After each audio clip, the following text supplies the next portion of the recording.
اسی لیے جب بھی میں کبھی بھی غیر مسلم سے ملتا ہوں اور اسلام کی دعوت پیش کرتا ہوں، سب سے پہلے میں ان سے سوال یہ پوچھتا ہوں کہ آپ کو اسلام سے کیا شکایت ہے؟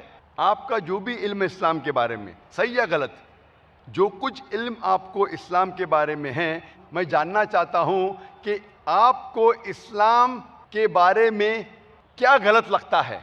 اچھی باتوں کو دور رکھو، آپ کو اسلام سے کیا شکایت ہے؟ اور جب میں اسے مطمئن کرتا ہوں، میں کہتا ہوں کہ آپ اسلام کے خلاف جو کہنا چاہتے کہہ سکتے، چاہے اسلام کے خلاف، قرآن کے خلاف، آپ مجھے یہ کہیے آپ کو اسلام سے کیا شکایت ہے۔